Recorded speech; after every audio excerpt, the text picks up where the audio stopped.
Do you want to end it with Reader Beware? We can. Yeah. To sign off? Yeah. We can be like, and until next time, Reader Beware. Okay. Yep. Does that sound good? That sounds good, yep.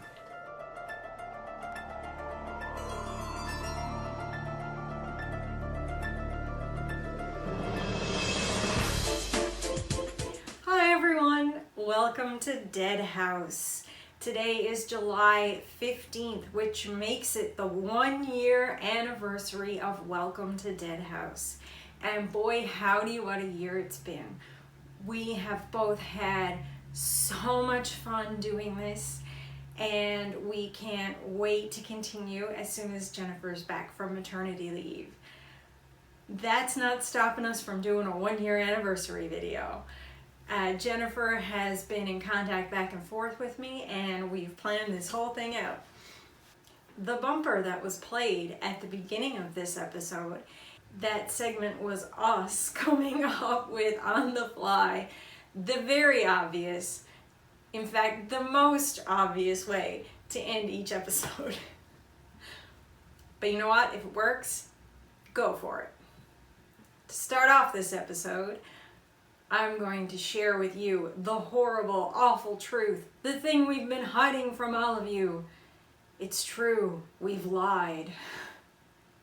No, but seriously, if you remember the first episode of this show, we say in a clip I'm going to insert right here that we've never played any of the Goosebumps video games.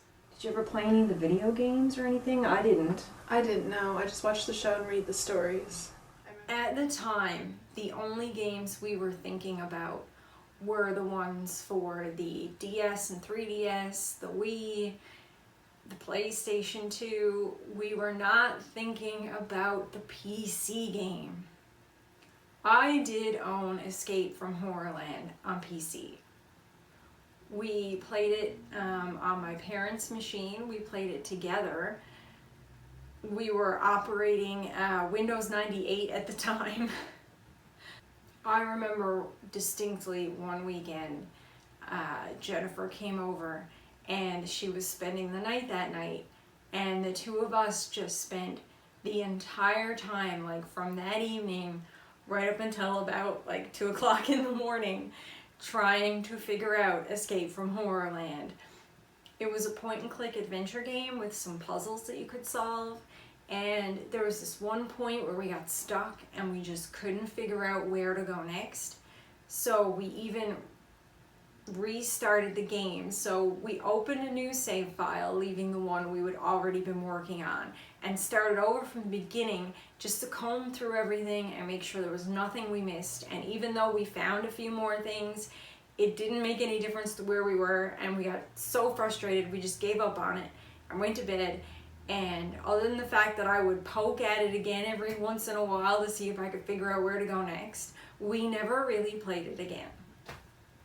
Unfortunately, I don't own that game anymore.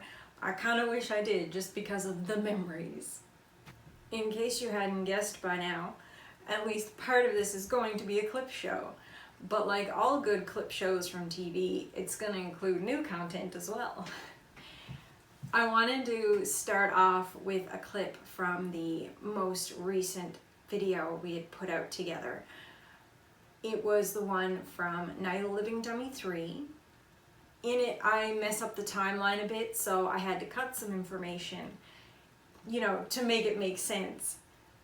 One of the things that unfortunately got cut was a really good point Jennifer makes about the frying pan scene, where the dad is like frantically looking for a frying pan. The dad can't find his frying pan, which is a weird thing to mention because it never comes back up. No. But he's preoccupied looking for his frying pan he can't find. He's going to make pancakes the next morning, and he's having none of listening to Trina and Dan. He's like, in a minute, I'll talk to you later. I'm trying to find my frying pan and make breakfast. Part of me reading that was just out of pure frustration. Like, the pan is probably where it should be or where it was last put, but he's so frustrated that he can't think straight. Yes, I just thought that was an excellent point, and it shouldn't go unmentioned. Filming is not without many bloopers. Not all of them are great or interesting, Some of the better moments I usually save to use as either beginning or ending bumpers for our regular episodes. I would like to present you with everything I found that I thought was interesting. Some of them you might have seen as bumpers, some of them will be new. I hope you enjoy this tour down memory lane.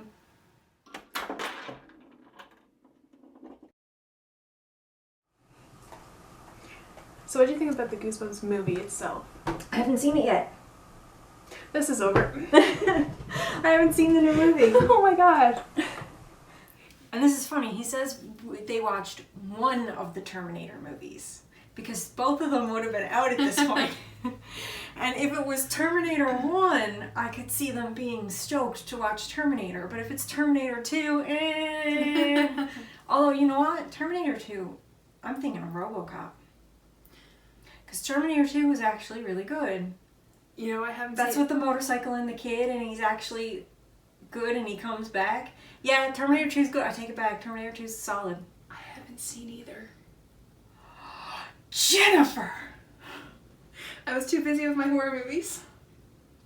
Oh. So I haven't... No, I need a moment. I need a moment for this revelation. And just to clarify, How have I known you for this long? I haven't seen the Terminator series or the RoboCop series. You can forget RoboCop. Okay. The first one's the only one that's either bit worth it. Okay.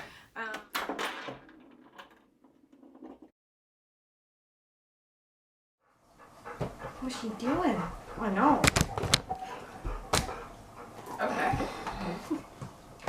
And oh boy, howdy, can I not wait to get into this. I am prepared for Mandy's rant. This is gonna be good. I'm so mad. I'm so mad at this book. I'm so mad at this book. And if you hear noises in the background, that is the ever sweet 10-year-old Milo, who still acts like a puppy. Yes. So we pick up with our. No, we are gonna have to wait for this to stop. On the coffee table. He just needed it to be on the grinding metal. Yes, he did. That's all. It didn't squeak, so it was his only other option, really. Yeah, I mean, it had to make a sound. Sorry. No worries. My pets like to be involved in everything. Oh, there he goes. Walk through our background, buddy. I don't know what he wants to. So we pick back up with our main two characters, Evan and Andy, which is great. Mm-hmm. Right? Sorry. That's okay. Alright. You want to go get your phone? Sure. It's Are You Afraid of the Dark? It is. Alright. So yeah, that magical expiry date just made everything go right back to normal. And yeah. He has you barred in. So he threw a lot of toys at me. So we can.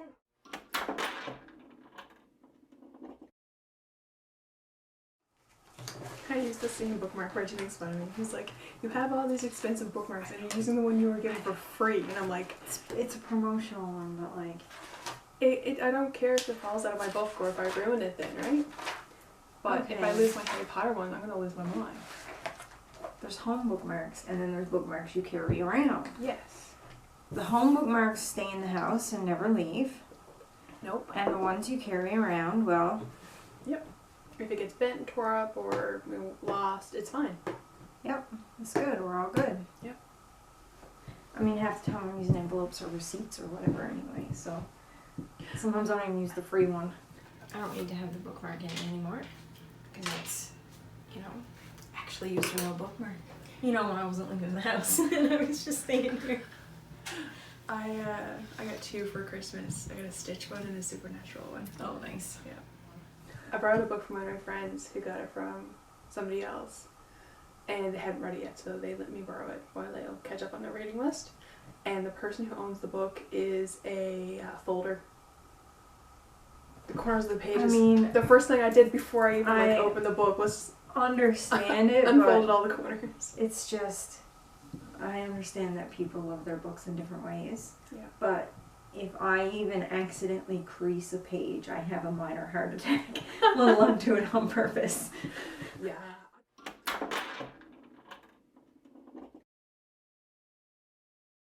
One really big question that I had was when Trigger was growing, Andy and Evan took the dog to the vet. Mm-hmm. So these are like two 12-year-olds taking a pet to a vet. And as an adult, I know how much a vet costs. Yeah. And there's no mention of them going unsupervised or paying the bill or... And they're not only going to the vet getting exam fees, they were running labs. Do you know how expensive labs are? Getting lab tests? Yeah, I know. I've been there. How are these kids, like Evan was left with what, like $10 and he had $8 left at this point because he spent $2 on Monster Blood. I mean, even in 90s money, this was ungodly expensive. Like if you walk into a vet in the 90s with $8, all you're going to get is the look, like, how you paying? Like that's all you're going to get for $8. He has the word. I'm assuming the vet has the word of these two children that his great Aunt Catherine is good for it. But like his great Aunt Catherine can barely keep her house maintained. Like what kind of written contract did they have to bill these kids for this dog and this Yeah, I have no idea how they took that on good faith. Yeah. But they, for some reason, did. I just... That's one thing I made note of when I read it. I was like, you got to the vet? How? Good luck with that $8, kid. So did you guys pick up on that? Like, being an older reader, did you pick up on this, like, adult issue? Yeah. This very adult issue that you probably wouldn't think about as a kid, like Right. how much a vet costs. Sweet Lord. Labs.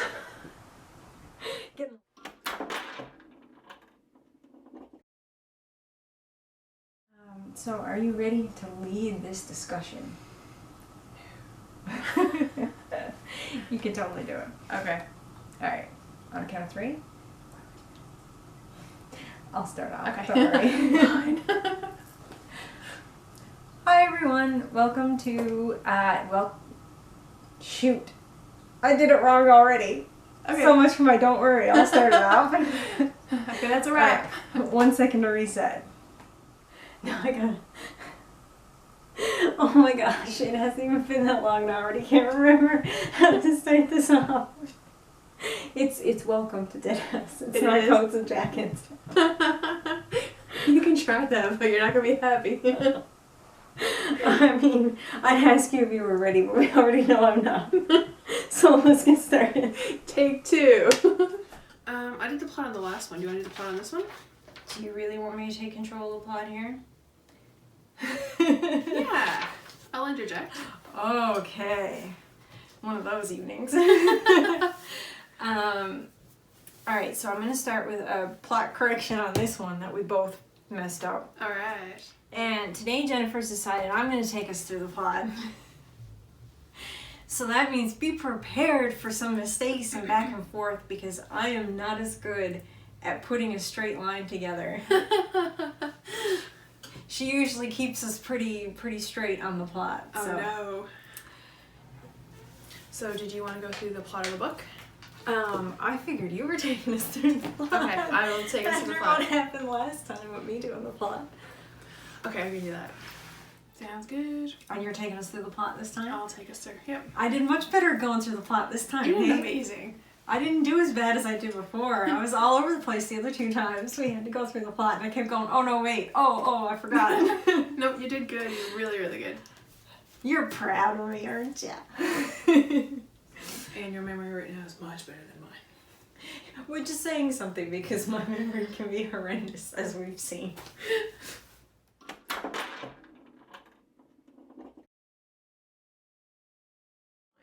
The amount of nails being driven into feet that you read about and hear about in the stories as a child, that is a horrible nightmare of mine and it never happened. Here's the thing. I've seen that firsthand a few God. times.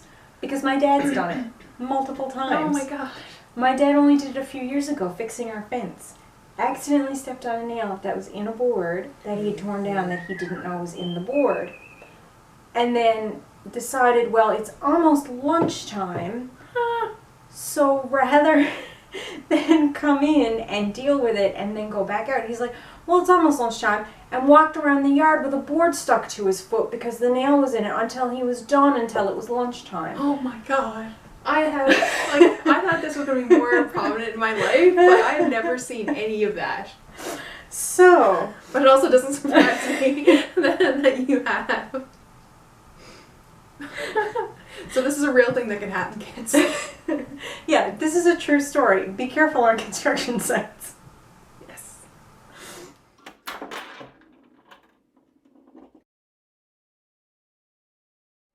This becomes the plot of our movie. Our movie. Wrong medium word. This becomes the plot of our book. So I can't even speak now. You'll get it. Take a second. Have a sip. One more time. Have a sip of drink. Yeah. Sink a drink? Yeah, see, I can't speak either.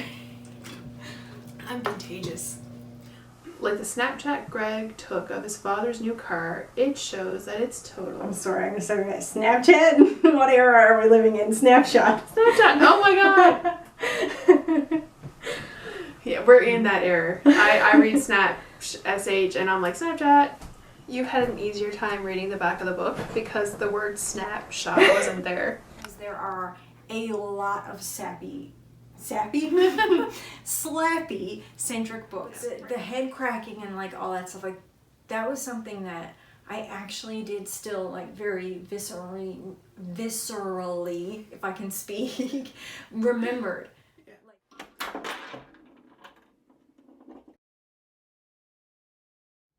Keeps on practicing with Slappy to be a ventriloquist. No, I'm not gonna be able to do it. Ventriloquist. Yes. That's the word. That is it. You can't teach a old dummy new tricks. Oh no, see? I'm going to need help because I can't word. You can't word today in No. these ventriloquist dummies? Yes. Dennis keeps losing his head. Well, he always has this big weird smile. It's one of those ventriloquist or the dummy things. And they just creep me out. So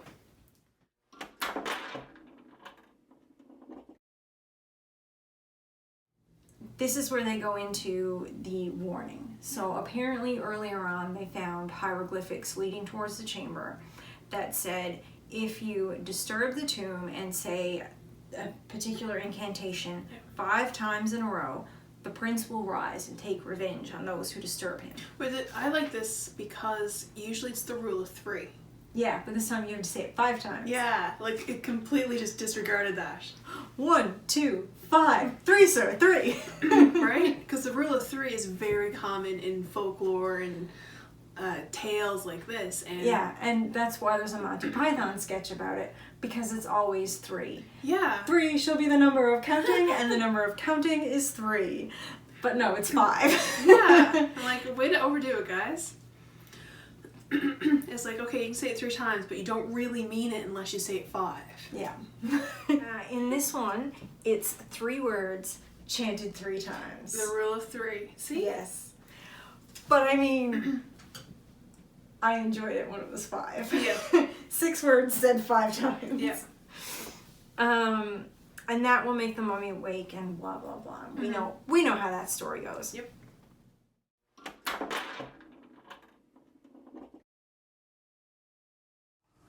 Okay, I think we're ready to go. I think we're both in frame. I'm just gonna snuggle in real close here. Because this one is a bit of a publishing difference. Oh. In time. I mean, not a huge one, but a couple months away from the other one. They wasn't issued the same month? It wasn't issued in July. No, it wasn't issued until September. Slacker. Right? This is the person who wrote how many children's books on top of his own novels? Yeah. Yeah. Especially with the collar thing though, because that's like clothing that the dog wears. So you would think Evan would get too big for his clothes, but he doesn't. I mean, he doesn't wrestle Cuddles naked that we know of in the classroom in front of everybody, because that would be a whole other book. That part didn't make it to the Scholastic book for the kids. There we go, that was much better. Good job remembering the Twitter handles, because I didn't. I was like, oh no. I forgot the handles and the hashtag. Let's get this timer on to go. What are you up to today? You got anything after this? No, my day is free. Well then. Yeah. I can't believe I whispered that. We're good. We're literally just floating heads, by the way. I'm a floating head. Whee! I feel like Power Rangers. Where did I say? You mentioned the telephone right there. Oh, do I? Yep. Yeah, page 48, right? You found it for me. I see the page number. I'm like, ooh, that's what I do. Oh yeah, no, I'm definitely leaving that in. I'm leaving in all the stuff about how frequently we pee. It's not on that though. It is. I just record it. Hit record. Yeah, Yeah. it's a little square in there, right? It's a red dot. Is it a red dot or is there a square inside the red dot? Hang on. Let's get to the bottom of this. Yeah. No, it's recording. Okay. Yeah, it's a little square. It's asking me if I want to stop. No. Never. It's like that when Felix asking if you're still watching. Of course I am. I have no life. Has there been something in front of my face this whole time? No, I think it's just the reflection. Oh, gotcha. Because I'm looking at it now and I'm like, why are there bars in front of our faces? Well, it's just a reflection. It's fine. I'm stupid. No, it's I'm fine. cutting this part out. And the way they describe this is one of the most horrifying things. I loved it. I loved this description so much. His face starts to melt slowly. And as it's melting and rotting and falling away, and an ear falls off, and it goes down to skull, and the skull starts to crumble, and everything on his head goes away except for his eyes. And his eyes roll down across his body, and then the rest of his body disintegrates in the clothes, and the clothes are left in a pile, and the eyes finish rolling forward in front of her and stare up at her before they go to dust. Right. What a description! At the end of April is the next book. And it's going to be the first in the Dummy series. Night of the Living Dummy. I'm excited. It's funny, neither one of us read the next book. It's literally on I my know. table. And I'm like, I started looking around and I was like, it's the And I'm like, come on, Mandy, help me out. mummy book, dummy books, because I'm staring at mummy books. And I was looking at your father and I'm like, she doesn't have it either.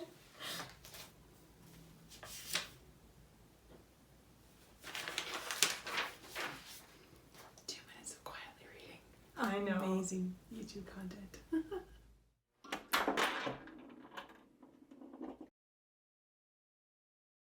And then Sarah wakes up. Yeah. And the second she clicks on the light, he goes limp, so it looks like he's just laying over her arm. Right. And the parents come out of the closet. No. And at this point? No, it's the end of the book. You're ruining the ending. I'm sorry, I've got it here. I know. He was trying to But that's describe not. the ending. No, we're not there yet. Okay, we'll go back to the drive.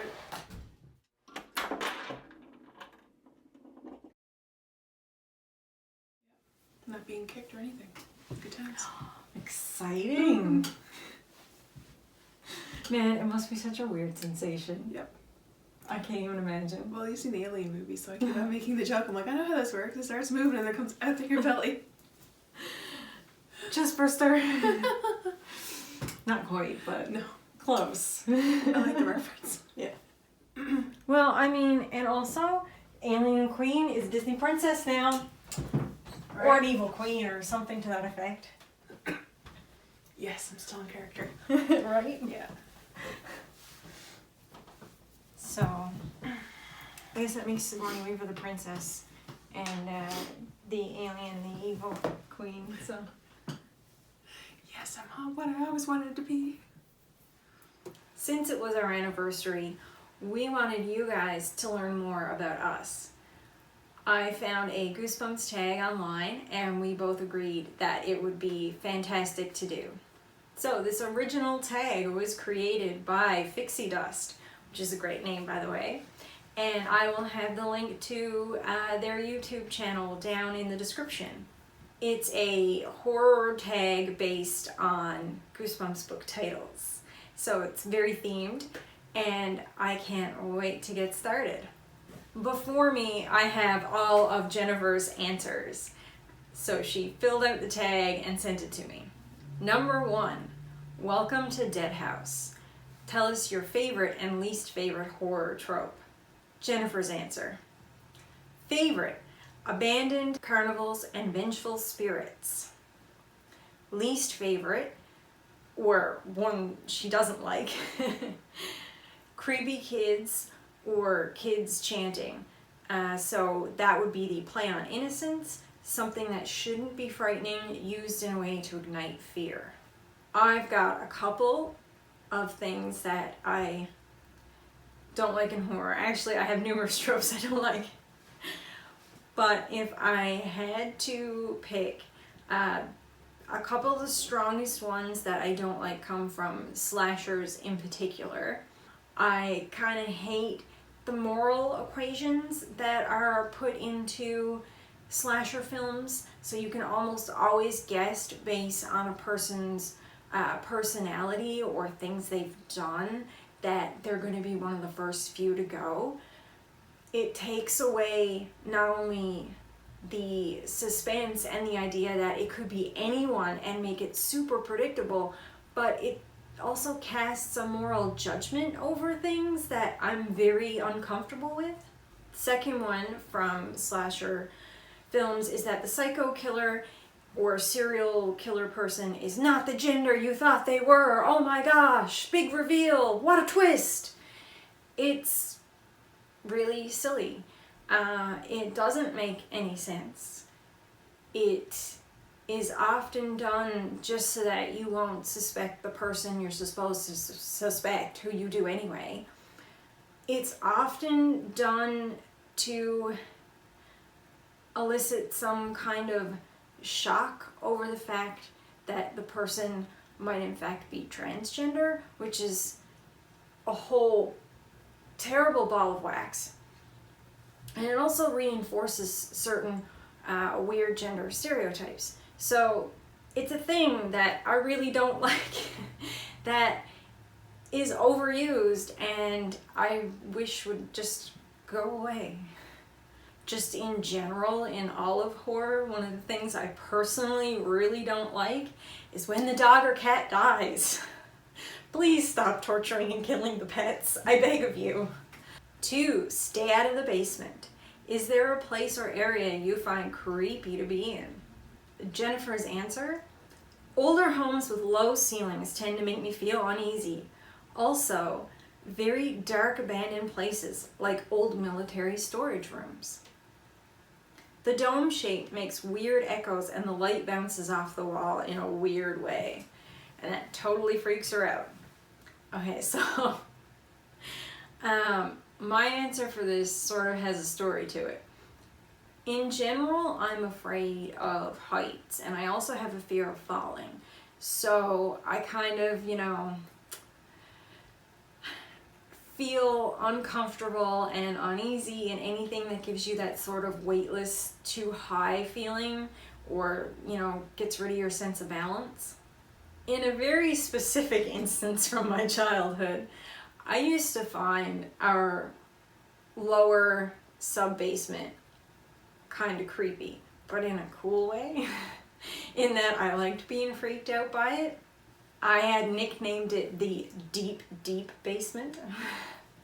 I used to take friends down when they would come over, and I would have the lights left off in the sub-basement so that the only light coming was this filtering of light from the basement up the stairs. And I'd take them into the back of the sub-basement where there was this little mini doorway, and it was the guard around the sub pump. So I used to get them to stand over that doorway because then everything looked super pitch black, and it did sort of get rid of your sense of balance slightly, and you couldn't tell quite where you were or how deep it was, and so it would freak people out. I would turn on the lights after and show them it actually wasn't very deep, and there was a pump there and all that stuff.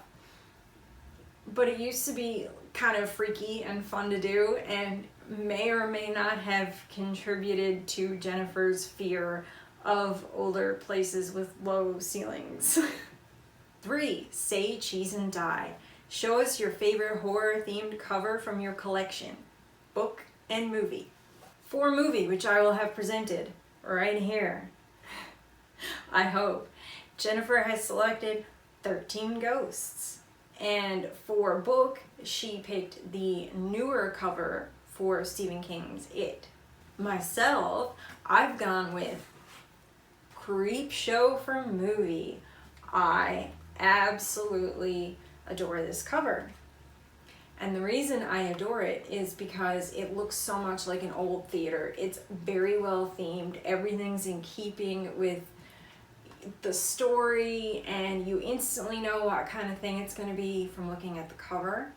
But it's also blended together really well. Like, none of the text or any of the other information seems out of place. It all feels like it's part of the image. For book, I've selected Shiver by Junji Ito. I adore this cover. I love his artwork. I love his artwork so much. And this cover is colored and the line work in it is all very soft, which I find a really interesting choice for horror. And each element on here represents different parts of some of the short stories inside. It's a very good representation of the book. It's super creepy, it stands out. It's one of those things you notice and are drawn to right away. As a bonus, I have selected a horror album, Little Shop of Horrors. This is the only horror record I own. I got it secondhand. I got it for pretty cheap, and it's in really good condition. It did used to be part of a radio station. That's why it's got this little whole piece right here, punch through it. So despite it being the only one I own, I also really love the design. I love that it's a brick wall, that the title just jumps out at you. It's like old-fashioned and kind of cheesy, but really cool. The back is really nice as well, though I do wish that this picture had taken up the whole of the back of the record instead of being a segment on the back of the record. That design choice I feel was a little weird, but the actual way it's laid out within that segment is very nice. For Night of the Living Dummy, if you could bring any fictional character to life, who would it be? Jennifer picked Judd Crandall from Pet Sematary because he seems interesting and full of stories. Also, Beetlejuice. Well, of course, also Beetlejuice. He is the ghost with the most. I picked the Addams Family because how crazy and cool would that be? 5. The Girl Who Cried Monster. What's an urban legend that you secretly believe is true? Or if not, you wish were true? Neither Jennifer nor I believe any urban legends are necessarily true, I don't think. So for one she wished were true, Bloody Mary. Jennifer says, I love the lore behind this urban legend. I used to scare classmates with a friend of mine in primary school by bringing them into the bathroom, turning off the lights, and one of us chanted Bloody Mary. The other person would be in the back of the group and kick the garbage can, scaring everyone. For me, it would be The Legend of the Black Dog. It's a really interesting legend that's morphed a lot. Originally, it was a beast that hung out around the Scottish moors. It was thought to either chase you down and send you to the afterlife, be a portent of death, or even safely guide you through the crossroads. It comes up in Sherlock, in The Hound of the Baskervilles.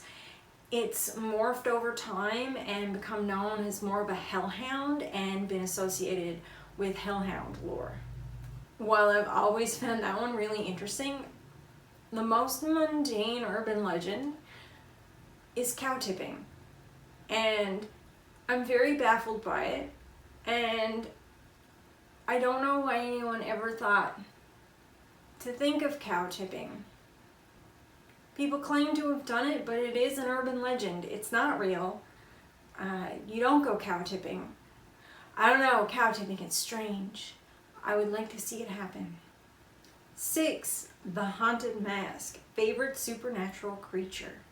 Jennifer's answer: I do like vampires, big Buffy the Vampire Slayer fan. And for that I'm gonna agree. We grew up together watching Buffy the Vampire Slayer. In fact, we would call each other on commercial breaks to discuss any particularly big revelations in the show, and then very quickly hang up on each other when we could hear it was coming back from commercial break, so we wouldn't miss anything. And this is how we would discuss Buffy the Vampire Slayer. That being said, I mean, vampires, witches, banshees, I could not pick a supernatural entity that I loved way more than the others. Number 7, The Werewolf of Fever Swamp. What's your favorite werewolf book or movie? And bonus, name your favorite transformation scene. Jennifer says, I haven't read or seen many. My main references are Buffy the Vampire Slayer and Supernatural. I don't feel like I could really comment on this. And I mean, that's fair, but there's some interesting portrayals of werewolves in both Buffy and Supernatural. I haven't read as much werewolf lore as I've seen werewolf stories. I've consumed a lot of werewolf movies. One of my favorite movies of all time actually is An American Werewolf in London. I absolutely adore that film, like in my top 10, hands down.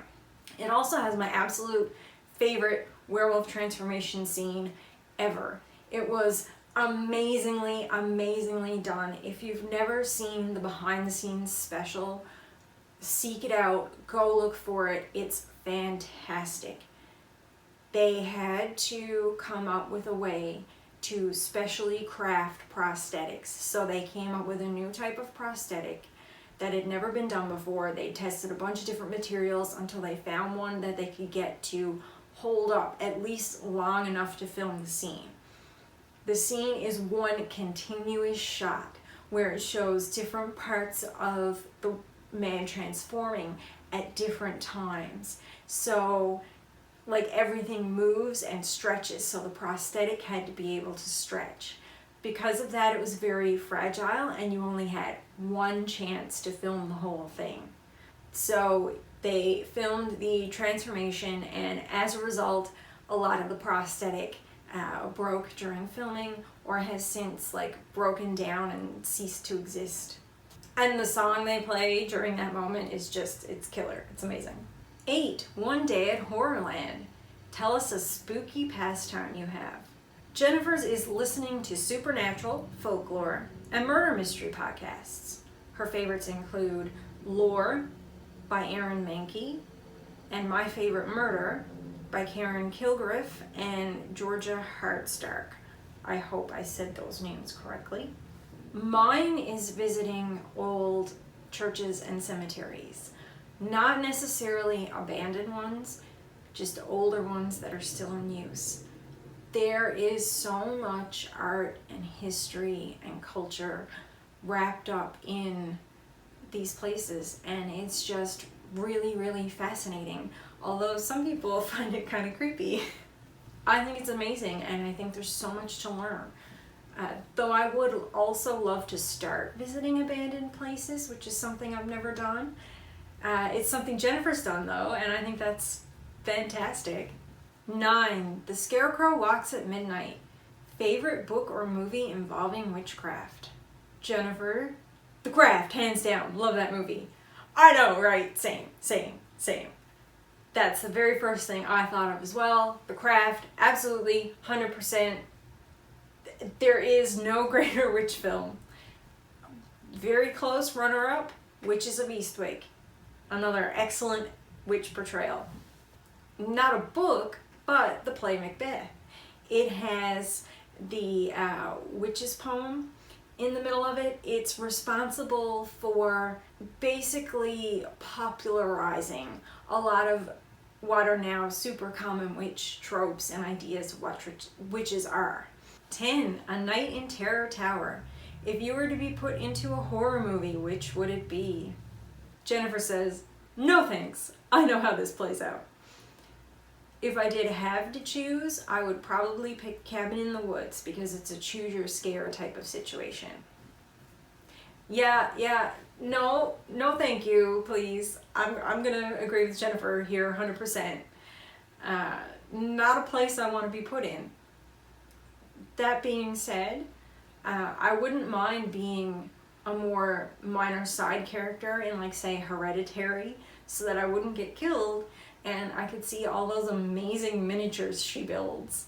Bonus! Welcome to Camp Nightmare. Tell us a spooky campfire story. Well, if we're talking spooky campfire stories, I'm gonna go with an excerpt from Macbeth. Round about the cauldron go, in the poisoned entrails throw.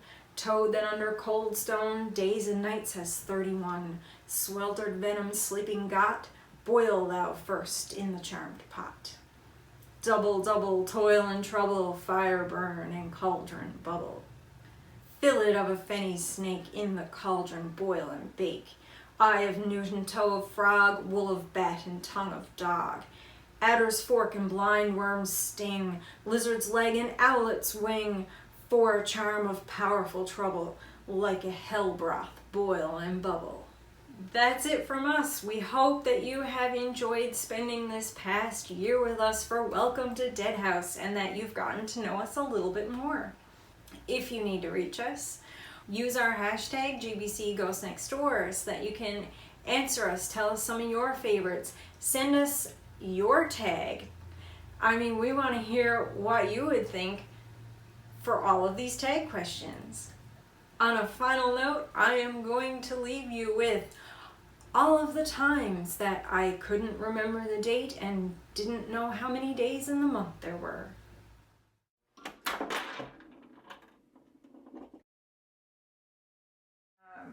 And this will be the 31st. August is 31 days. Yeah. Yeah, is that right? You get it, the end of the month. This is the episode for the 15th of August. No, the 30th of August. What am I doing?